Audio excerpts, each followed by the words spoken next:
नमस्कार दोस्तों, learn with Brinda channel पर आपका स्वागत है। दोस्तों, इंटरनेशनल रिलेशन और जियोपॉलिटिक्स में कभी कभी ऐसे पल आते हैं जब किसी देश को पूरी दुनिया के खिलाफ अकेला खड़ा होना पड़ता है। हाल ही में वर्ल्ड ट्रेड ऑर्गेनाइजेशन यानी WTO की एक बहुत ही बड़ी मीटिंग हुई थी। इस मीटिंग में 130 से ज़्यादा देश एक नए ग्लोबल एग्रीमेंट को पास करना चाहते थे।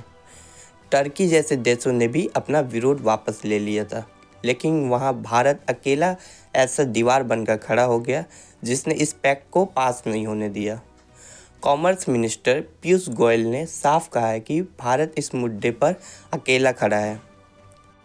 इस वीडियो में हम समझेंगे कि आखिर ये IFD पैक्ट क्या है और भारत ने इतना बड़ा रिस्क लेकर इसका विरोध क्यों किया। तो चलिए शुरुआत करते हैं। तो सबसे पहले समझते हैं कि ये एग्रीमेंट आखिर है क्या, इसके पीछे पूरी दुनिया भाग रही है। इसका नाम है investment facilitation for development, short में IFD। इसका मेन मकसद दुनिया भर में इन्वेस्टमेंट के रूल्स को आसान बनाना और ट्रांसपेरेंसी लाना है।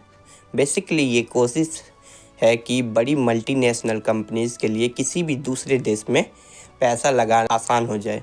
इस आइडिया को सुनकर लगता है कि ये बहुत ही अच्छी बात है और इसी वजह से यूरोपियन यूनियन, चाइना और 130 से ज़्यादा देशों ने इसको अपना सपोर्ट भी दिया।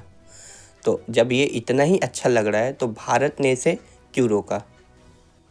देखो, भारत का सबसे पहला और सबसे बड़ा क्रिटिक इसका बेसिक लॉजिक पर था। भारत का कहना है कि ध्यान से देखिए, WTO का फुल फॉर्म क्या है? वर्ल्ड ट्रेड ऑर्गेनाइजेशन, यानी इसका काम दुनिया भर में व्यापार यानी ट्रेड के रूल्स बनाना है।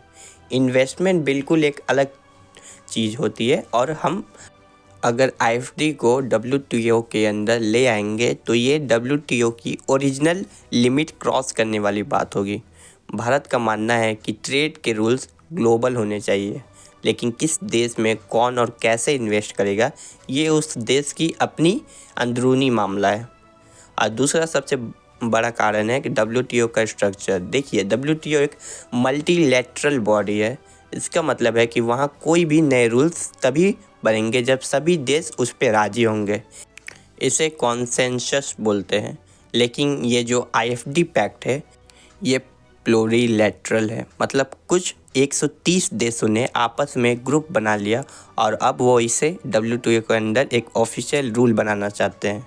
भारत ने वार्न किया है कि अगर आज कुछ देशों को अपना अलग रूल WTO में लाने की इजाज़त मिल गई तो कल को पावरफुल देश अपने हिसाब से कोई भी रूल थोप देंगे और WTO को का जो पूरा डेमोक्रेटिक सिस्टम है वो बर्बाद हो जाएगा। तो अब भारत इसे एक बैकडोर एंट्री यानी पीछे का दरवाज़ा से आई हुई मुसीबत भी बतला रहा है। और आज ये लोग कह रहे हैं कि अगर हम सिर्फ इन्वेस्टमेंट को आसान बनाने के लिए रूल्स ला रहे हैं, लेकिन भारत का डर है कि कल को इन्हीं रूल्स का फ़ायदा उठाकर फॉरेन इन्वेस्टर्स हमारी डोमेस्टिक पॉलिसी, रेगुलेशन और कानून पर दबाव डालेंगे। एक विकासशील देश को अपनी इकोनॉमी अपने हिसाब से चलाने की आज़ादी चाहिए होती है।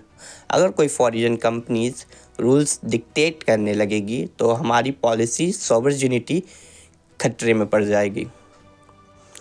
अब यहाँ एक बहुत ही इंटरेस्टिंग सवाल आता है कि चाइना इसे सपोर्ट क्यों कर रहा है। देखो, इसका सिंपल और प्रैक्टिकल रीज़न है। चाइना आज पूरी दुनिया में अपना इन्वेस्टमेंट कर रहा है और अगर ग्लोबल रूल्स आसान होते हैं तो चाइनीज़ कंपनीज़ को दूसरे देशों में घुसने और ऑपरेट करने में आसानी होगी।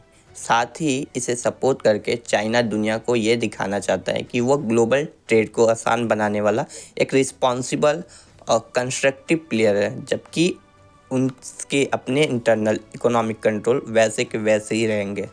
और कुछ वेस्टर्न एक्सपर्ट्स भारत को क्रिटिसाइज़ भी कर रहे हैं कि उनका कहना है कि ये अकेले विरोध करके भारत खुद को आइसोलेट कर रहा है और ग्लोबल रिफॉर्म को रोक रहा है। लेकिन रियलिटी कुछ और है। भारत यहाँ ग्लोबल साउथ यानी विकासशील देशों की आवाज़ बन रहा है। मिनिस्टर पीयूष गोयल ने महात्मा गांधी जी के फिलॉसफी का उदाहरण देते हुए कहा कि अगर बात सच्चाई और वसूलों की है तो अकेले खड़े होने की हिम्मत होनी चाहिए। इसी मीटिंग में भारत ने छोटे मछुआरों को हक को लिए भी बहुत ही मजबूत लड़ाई लड़ी। तो आखिर में समरी यही है दोस्तों कि ये जो सिर्फ एक इन्वेस्टमेंट पैक्ट की लड़ाई नहीं है, ये ग्लोबल ट्रेड का फ्यूचर की लड़ाई है। एक तरफ वो देश है जो फास्ट डिसीजन और अपने फ़ायदे के नए रूल्स चाहते हैं, और दूसरी तरफ भारत है जो चाहता है कि रूल्स सबके लिए फेयर हो और सबकी सहमति से बने। भारत ने दुनिया को साफ मैसेज दिया है कि चाहे कितना भी प्रेशर क्यों ना हो, देश की सोवरेनिटी और आम जनता के हक के साथ कोई समझौता नहीं किया जाएगा। सो आई होप कि इस वीडियो के थ्रू आपको पूरी सिचुएशन को क्लियरली समझ में आई होगी। वीडियो अच्छी लगी हो तो वीडियो को लाइक और चैनल को सब्सक्राइब करके जरूर जाना।